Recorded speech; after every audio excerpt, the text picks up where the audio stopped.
Okay, so hi guys. Today I wanted to speak a little bit about my labor and delivery story, and I thought it's really important that I share, my story because I really didn't have the experience I expected I was going to have. Um, I've hardly found time to do this video, only because my baby is now 2 months old. As you can imagine, life of a newborn is very different. It's not what you expect. There's just too many things to think about continuously, and I'm constantly having to, be there for him, breastfeed and all of that. And I'm going to really document my journey for breastfeeding as well. But what I wanted to do is I really wanted to make this a natural video. Here I am in my robe and I'm really comfortable, and I really wanted to make this a natural video to speak about my labor and delivery story, because I really did have one. I had a really quite a difficult delivery, I would say. Thankfully it went all well. And I'll give you some background about my pregnancy and some helpful tips about labor and delivery and what I'm planning to do next time, and what I think would have helped or could have been different or would have been better if I had chosen to do it that way. But it's really quite important to keep in mind that this is my experience, and either way it's very positive. I've had my son, and I've had he's the biggest blessing to my life, and I do not regret any of my choices, because I made those choices on the basis of really quite tough decisions at the time. So yeah, I really want to get right into it and stop rambling now. My baby was born 39 weeks plus 3 days. The reason why I chose to have an induction, I had an induction by the way, is because my baby was quite a difficult baby. Now let me explain what I mean. He was a different baby. You know how you're meant to monitor whether the baby's moving every hour, some movement, or every 2 hours, every 3 hours there's movement. I would literally eat sometimes and the baby would not move, and I really had this negative view about stillbirth, and I was really worried about it because I was following some influencers at the time, and these influencers, a lot of them actually experienced stillbirth, which was one of my biggest worries. Sorry about the ring light that's doing whatever here. Yeah, they experienced stillbirth, and to think that I would carry my baby for 40 weeks and then lose my baby, it was kind of it used to make me cry, and I was so worried. I was so worried because this was, it's my first time going through labor. This is my first baby. This is my first experience, so it's a lot more difficult to kind of pinpoint what would happen with first baby. You know what I mean? Realistically, everyone was making it seem as if the baby's just going to pop and if it's going to be perfectly fine. But there I was really thinking quite technically about it and thinking, oh my god, is he moving, and why is his movement reduced or different or difficult? But anyway, so I was really worried because I read in a little it was kind of some research, some scientific research, and I thought, oh my god, is my baby safe? Is my baby going to be delivered safely? Am I making the right choice? Should I have induction? Should I go for a natural birth? Because I was anticipating to have a water birth. Let me just tell you, it didn't work out that way, but that's what happens with labor. So don't worry if you don't have what you were planning to have, because it's only a plan. Your labor plan is just a plan. I was planning to have a labor, water birth, no epidural. I was planning to have, delayed cord cutting, because I knew that the iron, the blood, you would want the baby to kind of take all the blood from the umbilical cord, and that was the healthiest way to do it, and it's really useful for the baby and whatever. Unfortunately, my baby couldn't have delayed cord cutting, which really hurts my heart right now, because I'm a scientist myself, so I really know how important it is, and how important it is for the baby to have that last bit of blood, and how important it is in terms of iron levels and stuff like that. But we can always replenish those and try our best to kind of keep those high. But anyway, so what happened is I went to the hospital once saying, okay, I'm really worried, the baby's not really moving at certain times, and at certain times he's really moving a lot, and he can sleep for long stretches of time. And they kept telling me that it's been proven that people that having these women having these reduced, sorry, my baby's crying, having these reduced movement and activity levels, fetal movement levels, were linked to stillbirth. 50% of the women experienced and reporting these later went on to having a stillbirth. And I was like, oh my god, I've literally I've held this baby in for like 39 weeks, I will be gutted. You know, my world will shatter down upon me, basically, and there's no other words to explain it, should that happen to me. So basically what happened is I made the decision on the second time I went to the hospital to have an induction. Now with induction, you go there, and you know, when it's the second or third time you've been into the hospital for reduced fetal movement, they will take you in directly. I think they give you Pitocin or some kind of hormone drip, and they put some gel, like a vaginal gel, sorry, it's a bit explicit, but that's meant to help the uterus, you know, progress in terms of, I don't know, contractions, and in terms of like, you know, just what is it called, dilation. So I made that decision quite fast, you know, quite rapidly, because I was like, no, I'm not gonna wait. And I told my partner, I'm not gonna wait for this to go wrong. Like I'm physically, like, I'm at the end of it. I'm 39 plus 4 days. My baby is fully developed. I mean, my baby's fully developed. The baby's, you know, I'm assuming the organs are all developed, everything's fine. I'm not putting my baby at risk. I'm not making a, you know, a fast decision or a quick decision. I'm putting my baby at risk. And at the end of it, I know I'm going to have a baby. I'm going to have a safe baby in my hands. And that was the reason why I chose an induction. Now, nobody told me that with an induction, it's actually very painful, and it's like it's rated like 10 times more painful than normal natural delivery, because the dilation period is kind of like not stretched along, so you don't really have your contractions at home, and they're quite, you know, progress into real pain.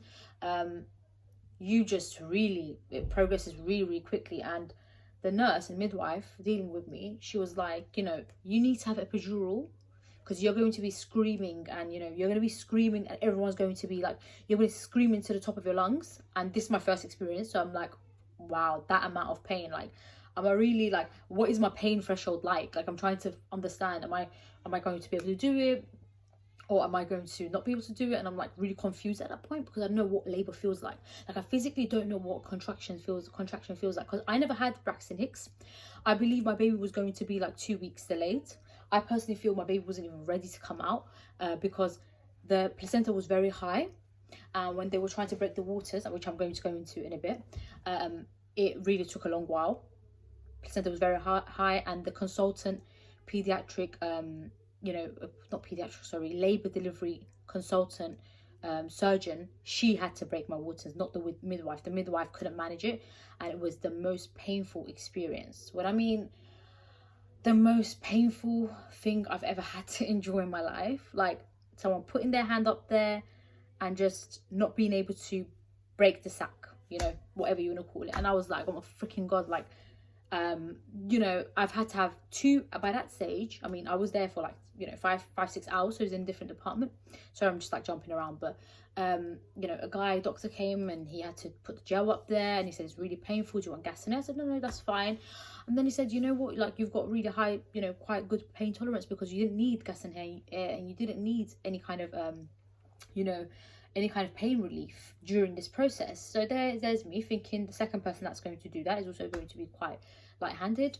Again, another midwife came, she did the same procedure, put the gel up there, so it's trying to induce the labor. Now at this stage, I'm at the hospital for a couple of hours, and I'm ready, I'm taking pictures, I'm like, yes, I'm going to have this baby today or tomorrow, whatever, and I'm perfectly fine with it, you know. And then that was all fine. Painful, like, you know, fist clenching kind of pain, like toe curling kind of pain, but it was done. Then I was sent over to the labour ward because I was dilated. I don't remember how many centimetres I was dilated. I think I was 2 or 4 centimetres dilated. And they were like, okay, you can be transferred to the other section. There I am in the hospital, in the labour delivery suite, because I cannot have a water birth by that stage because I'm having induction.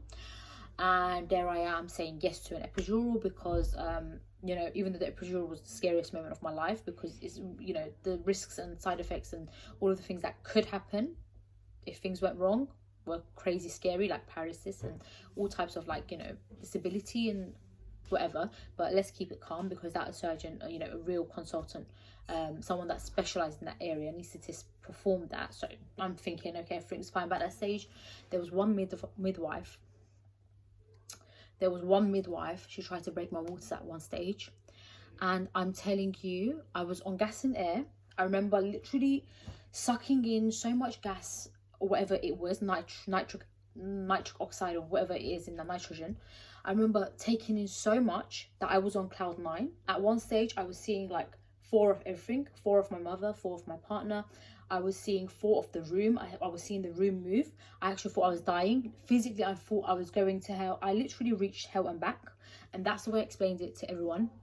And I said, that's my experience. I know that sounds really negative, but I mean, right now I can speak about it, and I'm already planning to have my like second child, you know, in the future. So don't think you can't actually go past that form of pain. You can, but at that time, it was one of the most traumatic experiences I've ever had to experience in my life.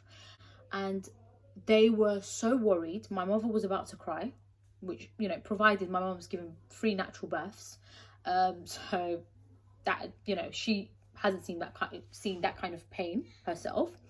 And then my partner was, you know, his face was just like white, and I had to, like, she couldn't break the waters, right? This midwife, really thick fists and hands, or whatever you want to call it.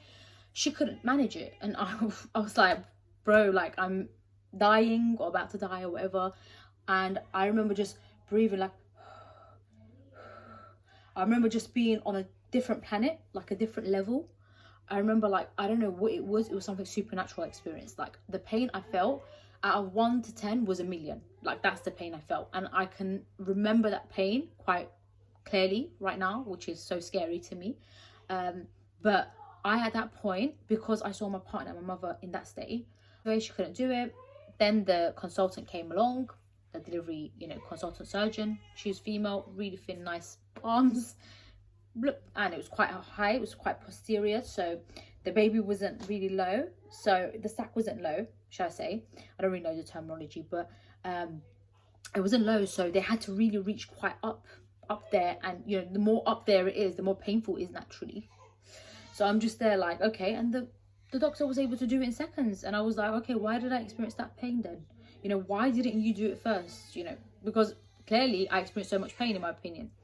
Anyway, there I was, and basically beyond that point, labor really progressed quite quickly. The whole of my labor took about 24 hours, by the way, because I went in, I think it was at 3-4 p.m. and I came back out, or we went to this, you know, went to the ward around like 4 p.m. No, not 4 p.m. I delivered by 3:36, I think it was, precisely. And once that happened, anyway, the epidural was done.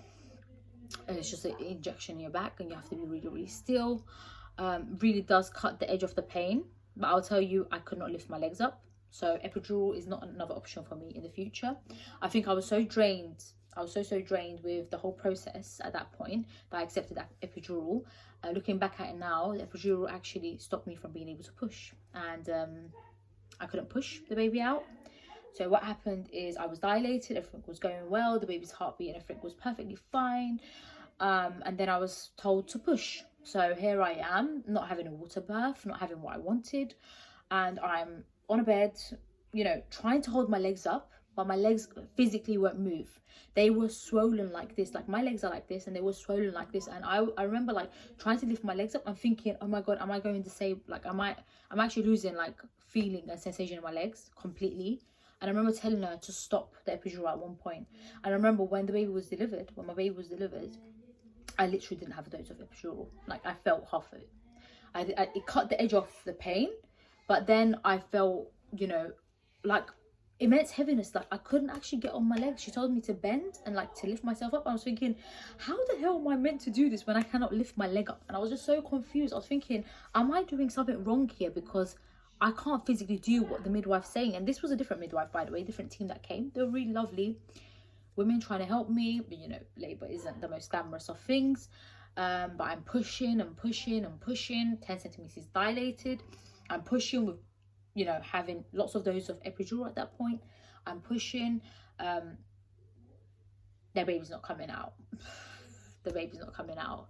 And that was half an hour of pushing. And I remember just getting really, really tired. And they said that the baby can get distressed. And then the doctor came in, the labour delivery doctor. She was actually really, really young. She came in. I said, nope, we have to do assisted delivery.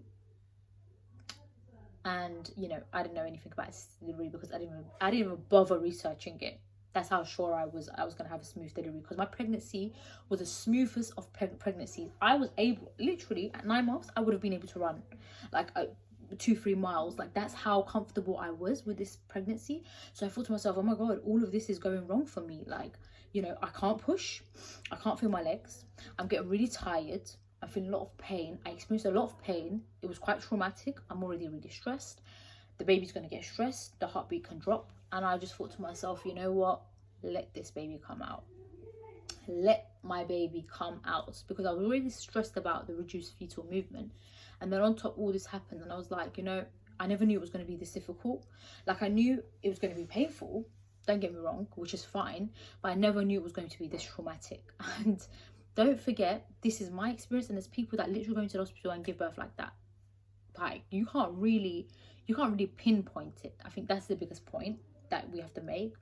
And I just remember just not being able to say anything and, you know, let the baby come out, because I've been pushing, the baby's nowhere out.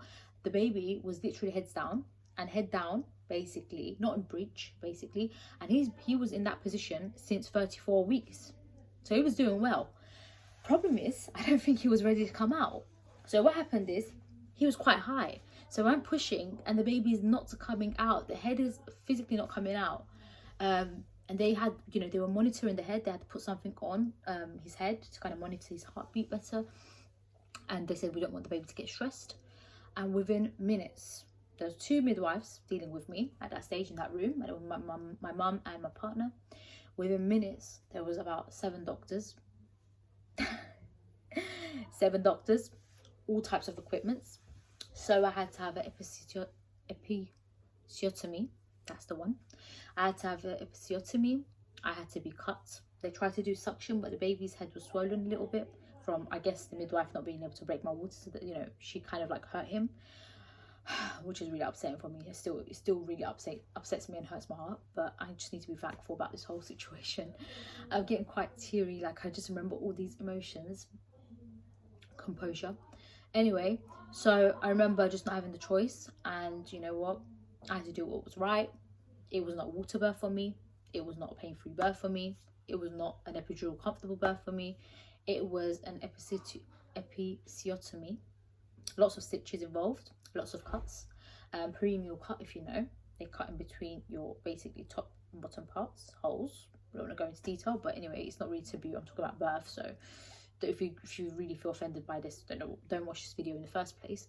But yeah, I had to cut in between. I had to use something called forceps. Really did not want that, because when I researched what a forceps can do to a baby, my heart skipped a beat, and I was thinking, oh my god, I really want to die right now. Like, this was after birth, and I just, it's a metal clamp that goes over the baby's head and clamps the baby's head and pulled out. So yeah, I don't wish this upon anyone, because it's the worst feeling for me in the world. My baby was taken out. I was on all types of drugs by that stage. I lost 1.3 litres of blood. So way more than C-section, way more than natural delivery, although it was natural delivery. 1.3 litres of blood. I had to have iron transfusion, and they also offered me a blood transfusion, which I didn't accept, because I thought I could recover myself, and I have done so, thankfully. And I remember just having him get pulled out. He had clamp marks here. Really hurts my heart still thinking about it, and I really hope that he didn't have any brain trauma or anything that was linked to that forceps use. He was out within seconds. He was pulled out forcefully and then directly put onto my chest. Thank god I had that moment with him. And I remember literally feeling him come out of me, and that is one of the most precious moments of my life. Too many emotions with this birth, but it was just like, speaking about it right now, I've actually got goosebumps, you know. I don't know if you can tell, but I've actually got goosebumps. I'm trying hard to, like, you know, retain myself, but composure. It was beautiful. The whole thing was beautiful. I wouldn't mind going through that all again for him. I had him on my chest. I literally physically felt something like roll out of my body, and that is like the most craziest feeling in the world. And if you're going to experience this, then I really wish you the best, because it's such a beautiful experience in itself. But I remember him just, and I have to accept that, you know, it's more important that I'm going to have my baby in my arms than, oh, I should have had a water birth and I should have had this and that. At least my baby did get a vitamin K injection. They asked me a drop or injection, and I said injection is fine, because I just assumed at that point that the dose would be higher, because I know it's quite an important vitamin. And then yeah, I just remember looking back at my like delivery and thinking, what's a freaking day. And it took about 24 hours around the clock, and I delivered at 3:36 p.m. and I started at 3:36, I mean 4 o'clock the day before. As I said, not happy with the midwife that couldn't break the waters. I mean, maybe she tried her best, but it was just the worst person to put for that job, because she had really thick, manly, you know, hands and arms. And like, I don't want to be prejudiced, but she just couldn't manage it. And I was just thinking to myself, like, the pain I experienced there, if I had a water birth that was natural, I believe the pain wouldn't be any more than that, because it was actually excruciating pain. I had my baby. I'm really grateful for it. My baby was born 3.160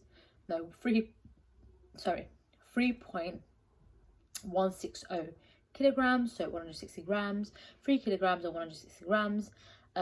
He was healthy, he was good, and then there was a little problem with his breathing that I don't know, there was a little problem because he was sounding quite wheezy and like coughy and, you know, just chesty. They thought it might have been meconium in my belly, basically. He might have just pooed in my belly, but they then later done some tests and CT scans. Unfortunately, had to stay in NICU for a week. Upsetting, because my whole breastfeeding journey was hindered at that point. Anyway, I am breastfeeding at the moment, and hopefully going to be exclusively breastfeeding at one point. I think it really progressed the way I wanted it to.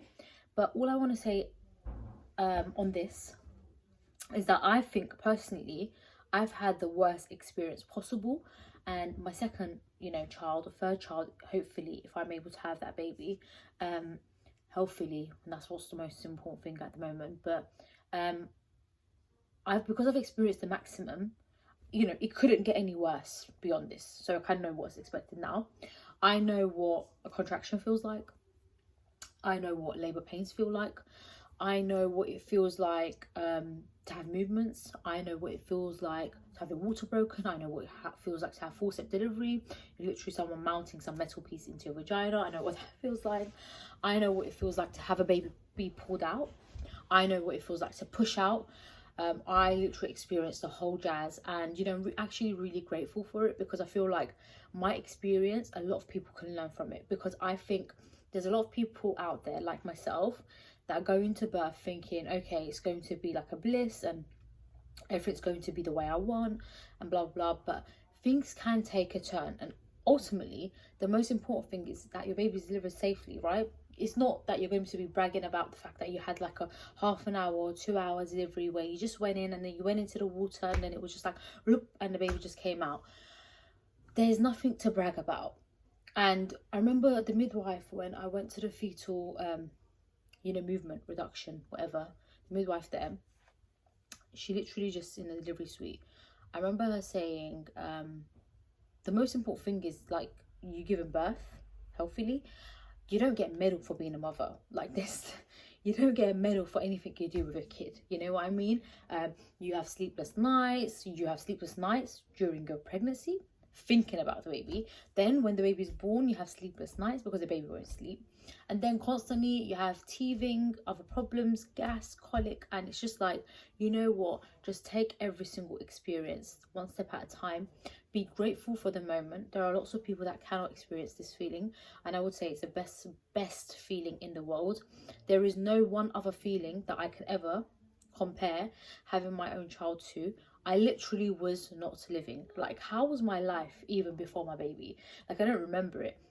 Seriously, it's the first time I'm wearing makeup in ages, but I don't miss it. Like, I really don't miss it. I don't miss the fact that I was so free. I don't miss the fact that I could sleep like 15 hours if I wanted, because I remember, like, when I was pregnant, I used to complain about the fact that I couldn't like turning around was difficult. And now, honey, I don't even sleep to turn around sometimes. So I'm like, really, that's not really a problem now, right? You don't even sleep. So I just want to say I'm super grateful for everything I have in life. I hope this experience helps someone. I don't want this to come across negative. I don't want people to be scared because of this video. Some people don't experience this at this kind of like level. Some people don't experience excruciating pain. Some people literally go in and take a epidural and then give birth like that, and it's not really painful, the process. What I have to say is, with induction, really make your mind up. Really think about an induction, because I think to myself, okay, maybe I was just a rookie. Maybe I was just stressed that something was wrong with my baby. Maybe I just was reading negative things, or maybe just I just, you know, was starting to get worried because, you know, I didn't know what birth was like. I didn't know what it felt like giving a birth to a baby or a human being. Like, I didn't feel this sensation ever in my life, so I couldn't really pinpoint or compare it to anything else. Now I can. Now I know what it feels like, and now I'm more experienced. So all I have to say is, maybe don't be so stressed about how many times your baby is moving in seconds. Like, don't listen to me, honestly. Don't listen to me. I'm not a doctor. I'm not, you know, professional by any means. If you feel the baby's in danger, then you just do an induction. But, you know, there's no double thoughts about it. You just try to understand your baby's rhythm, because when he was out of the womb, literally my baby since day one has the capability of sleeping 6 hours in a row. Doctors don't recommend that, but in the beginning, I remember trying to wake him up, changing his nappy, like touching his ear, around his ear, touching his face, and he's just this type of baby. Like, if he doesn't sleep, he doesn't sleep, and if he sleeps really well, and he sleeps for a long time. Okay, they don't recommend you allow a newborn to sleep that long, because the baby needs to be fed, blah blah blah. But it's all a learning curve, and you know, I mean, breastfeeding in itself is a whole different journey that I'm going to speak about, because again, breastfeeding comes very naturally to some people. Unfortunately, my process was hindered, and I'll explain all about it. I experienced excruciating pain, engorgement, all of it, and then, well, perceived low supply. But you know, it's a whole different video that I'm going to make. But all I have to say is that, you know, ultimately, to have your baby safe with you is the most important thing. Don't worry about the little details of what happens, because when you're there and experiencing that whole process, it's very beautiful. And even though I didn't get to have that delayed cord cutting, even though I didn't get to have a water birth and blah blah blah, I'm really grateful for the fact that I have a healthy baby today. As I said, Leo, my baby, I love my son to bits. I would do it again, and I cannot wait to be pregnant again. Like, I know this is so crazy that a person can experience this much pain and go through this type of experience and then say, I want to have another baby. But I hope my story helps you. I hope you find light in all the difficulties that you've experienced.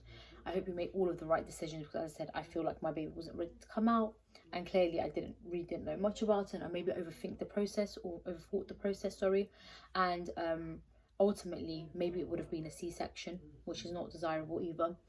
Maybe it would have been a C-section 2 weeks or a week after my delivery due date, because my first babies normally come later.